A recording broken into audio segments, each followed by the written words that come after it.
नागोमी hospital से discharge होने की खुशी में इसे सेलिब्रेट करने के लिए हॉट स्प्रिंग रिजॉर्ट में जाती है। वो अपने साथ काजुया को भी ले जाती है। वहाँ चिजुरो की ग्रैंडमा शियोरी भी आती है। नागोमी काजुया को कहती है कि वो अपने दोस्त शियोरी के साथ रूम शेयर करेगी और उसे दूसरे कमरे में भेज देती है। काजुया दूसरे कमरे में चला जाता है और पाता है कि उस कमरे में शिजुरो पहले से ही मौजूद है। शिजुरो काजुया को वहाँ देखकर चौंक जाती है और उन्हें पता लग जाता है कि ये उनके ग्रैंड पेरेंट्स की ही चाल है कि वो एक ही कमरे में रहे। काजुया और शिजुरो उनसे रूम चेंज करवाने की बात करते हैं, पर वो ये कहकर नकार देते हैं कि अब तो खाना भी ऑर्डर हो चुका है और इस समय रूम चेंज करने में बहुत झमेला है।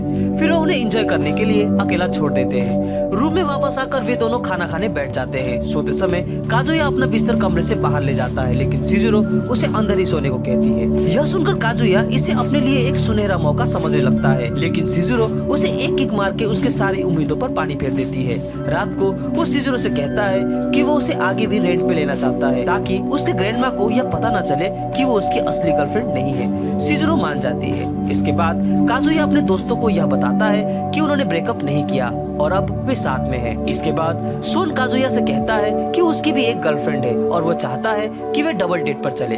काजुया जाना नहीं चाहता, पर शॉन ने पहले से ही प्लान बना रखा है। घर जाते हुए काजुया की टक्कर एक लड़की से हो जाती है। वो लड़की गिर जाती है और काजुया को उसकी पेंटी दिख जाती है। इसे देखकर वो लड़की उसे गंदा इंसान कहकर वहाँ से चली जाती है।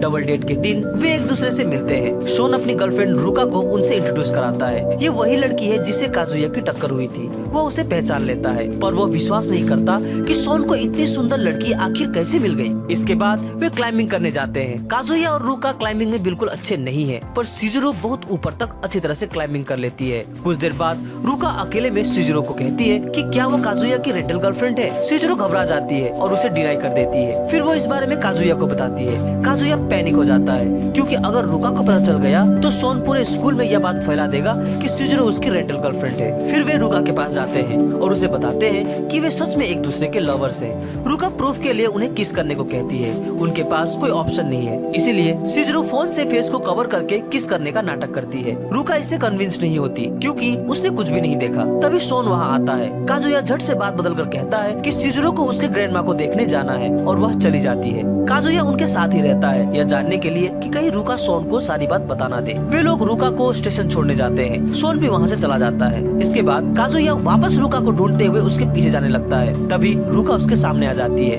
और काजुया से कहती है कि चिजुरो उसकी असली गर्लफ्रेंड नहीं है। काजुया इसे डिनाई करता है, पर वह इसे बिल्कुल नहीं मानती और वहाँ से जाने लगती है। काजुया उसे फॉलो करता है और उसे रिक्वेस्ट करते हुए कहता है कि वो यह बात किसी को ना बताए कि चिजुरो उसकी रेंटल गर्लफ्रेंड है। रुका को लगता है कि काजुया जरूर एक कमजोर इंसान है, इसलिए उसने रेंटल गर्लफ्रेंड रखी है। काजुया रुका को सब कुछ सच सच बता देता है और बार बार उसे प्रॉमिस करने को कहता है कि वो यह बात किसी को नहीं बताएगी। रुका उसकी इन बातों से फ्रस्ट्रेटेड हो जाती है और उसे कमजोर इंसान कहकर वहाँ से भागने लगती है। भागते हुए वो एक बूढ़ी महिला से टकराने ही वाली होती है कि वो खुद को दूसरी ओर मोड़ लेती है, लेकिन खुद को संभाल नहीं पाती और सीढ़ियों से नीचे गिर जाती है। काजुया कूद कर उसे जकड़ लेता है और खुद सीढ़ियों के ठोकरे खाता हुआ रुका को चोटिल होने से बचा लेता है। इसके बाद रुका उसे बताती है कि उसे चिजुरो के बारे में इसलिए पता है क्योंकि वह भी एक रेंटल गर्लफ्रेंड है। यह सुनकर काजुया चौंक जाता है। अगले दिन कॉलेज में काजुया सोन का वेट कर रहा होता है कि तभी रुका वहाँ आती है। वो काजुया से कहती है कि वह उससे मिलने आई है। काजुया समझ नहीं पाता, तभी शोन वहाँ आता है और वे दोनों एक कमरे में छिप जाते हैं। रुका उसे कहती है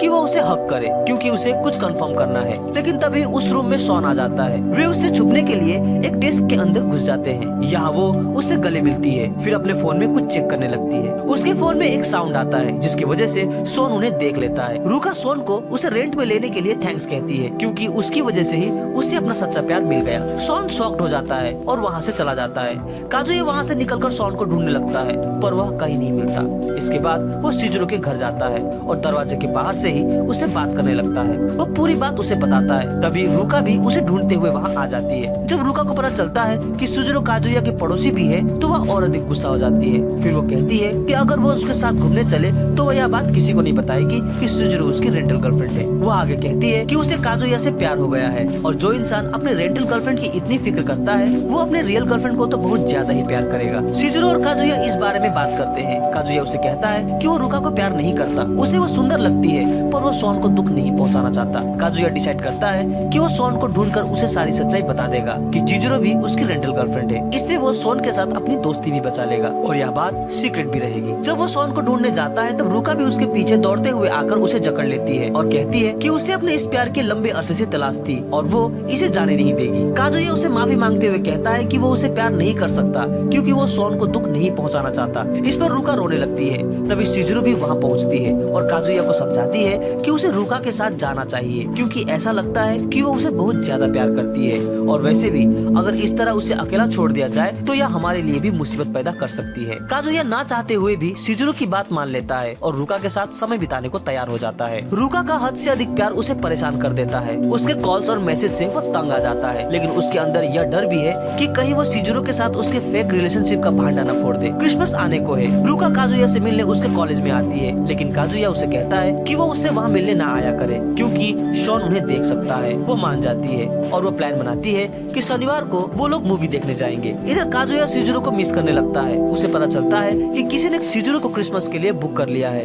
वो उसका पीछा करता है और पाता है कि वो एक लड़के से मिलने जा रही है। पहले तो उसे लगता है कि वो उसका कोई कस्टमर होगा, लेकिन धीरे धीरे उसे शक होने लगता है कि कहीं वो उसका असली बॉयफ्रेंड तो नहीं। वो बहुत परेशान हो जाता है और उनको फॉलो करने लगता है। उसे पता चलता है कि उस लड़के का नाम उमी है। वो लोग मूवी देखते हैं और रेस्टोरेंट में खाना खाते हैं। उनका पीछा करते हुए काजुया यह भी सुन लेता है कि वो डिनर उसके घर में ही करेंगे। काजुया को अब पूरी तरह यकीन हो जाता है कि वो सच में एक दूसरे के लवर हैं। उसका दिल टूट जाता है और वो उन्हें फॉलो करना बंद कर देता है। वो जब वॉशरूम में जाता है तभी उमी भी वहाँ आता है। वो फोन में किसी के साथ शिजुरो के बारे में बात कर रहा होता है। काजुया को उसकी बातों को सुनकर उस पर शक होता है कि कहीं ये शिजुरो के साथ कुछ बुरा करने की तो नहीं सोच रहा, इसलिए वो फिर से उन्हें फॉलो करने लगता है। अचानक उमी को शिजुरो के बिल्कुल पास जाते देख काजुया को लगता है कि वो उसे किस करने वाला है। वो खुद को रोक नहीं पाता और उनके आगे धड़ाम से गिर जाता है। शिजुरो उससे पूछती है कि वो यहाँ क्या कर रहा है। इसका जवाब न देकर वो घबराते हुए कहता है कि क्या तुम लोग किस करने वाले थे। शिजुरो उसे बताती है कि उमी केवल उसके इयररिंग को फिक्स कर रहा था और वो उसका बॉयफ्रेंड नहीं है। उमी को उनकी बातें समझ में नहीं आती और वो कहता है कि क्या यह स्क्रिप्ट की बात कर रहा है। शिजुरो उसे चुप कराती है, लेकिन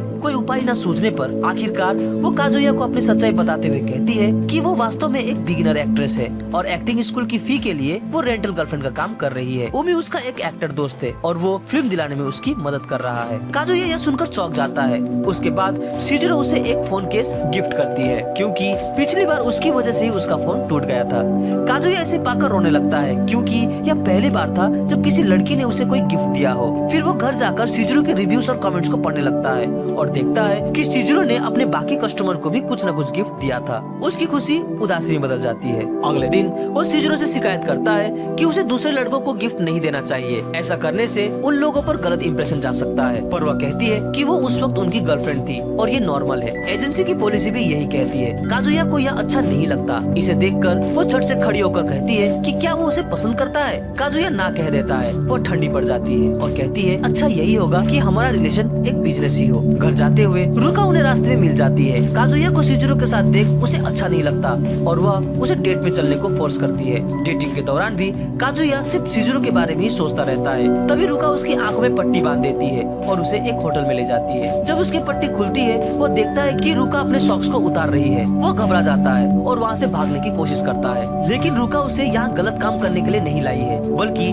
वो उसके और चिजुरो के बीच के रिलेशनशिप की सच्चाई को जानना चाहती है। काजुया उसे सारी बात बताता है। इसके बाद रुका उसे चिल्लाते हुए कहती है कि वो अपने इस झूठ को जीवन भर लेकर नहीं चल सकता। उसे सच का सामना करना ही होगा और उसे अपनी ग्रैंडमा से मिलाना होगा। काजुया कहता है कि ग्रैंडमा की नजरों में चिजुरो को रिप्लेस करना इतना आसान नहीं होगा क्योंकि वो उसे बहुत चाहती है, लेकिन रुका इस चैलेंज को एक्सेप्ट कर लेती है। न्यू ईयर के दिन काजुया शिजुरो के साथ अपनी ग्रैंडमा से मिलने जाता है। जब वे अपने ग्रैंडमा से मिल रहे होते हैं तभी वहाँ रुका भी प्रकट हो जाती है। शिजुरो और काजुया उसे देखकर घबरा जाते हैं। फिर वो उसे दोस्त के रूप में उनसे इंट्रोड्यूस करते हैं। रुका इस मौके को गंवाना नहीं चाहती, इसलिए वो ग्रैंडमा से अधिक जुड़ने की कोशिश करती है। इसके बाद वे लोग रेस्टोरेंट जाने लगते हैं।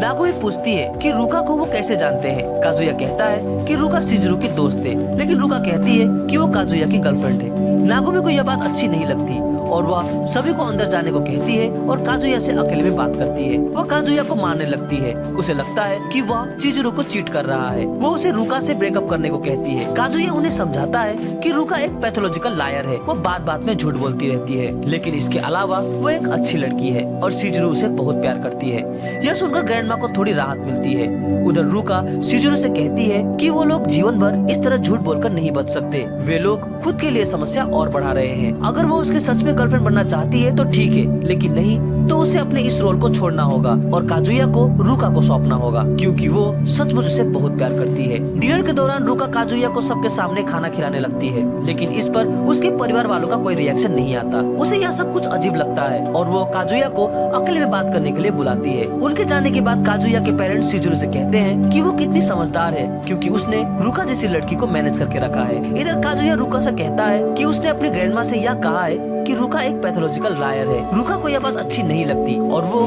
इस बात को झुकला देना चाहती है। काजुया उसे रोकता है और कहता है कि फैमिली को ऐसा लग रहा है कि मैं तुम दोनों से चीट कर रहा हूँ, इसलिए उसे ऐसा झूठ बोलना पड़ा। रुका बात समझ जाती है और कहती है ठीक है, वो उसकी दोस्त बनकर ही रहेगी। यह सुनकर काजुया को बड़ी राहत मिलती है। डिनर के बाद नागोमी और रुका अकेले में बात करने लगते हैं। रुका सोचती है कि वो उनके सामने सब कुछ सच बता देगी, लेकिन नागोमी के मन में चिजुरो के प्रति प्यार को देखकर वो चुप हो जाती है। इधर चिजुरो और काजुया डरे डरे से रहते हैं कि कहीं रुका उन्हें सब कुछ सच सच ना बता दे, लेकिन रुका कहती है कि यह सही समय नहीं है उन्हें यह बात बताने की, लेकिन वह हार नहीं मानेगी। रुका उसी जगह काम करना स्टार्ट करती है जहाँ काजुया काम करता है, क्योंकि यहाँ वो चिजुरो फ्री होकर उसके साथ रह सकती है। उसी दिन काजुया के दोस्त उसके रेस्टोरेंट में आते हैं। योशियाकी काजुया से कहता है कि शोन कुछ दिनों से बड़ा अजीब व्यवहार कर रहा है। काजुया को लगता है कि वो रुका की वजह से अपसेट है। वो रुका से कहता है कि वो शोन से माफी मांगे, पर वो ऐसा करने से मना कर देती है। काजुया सोचता है कि वो अपने दोस्त की मदद कैसे करे।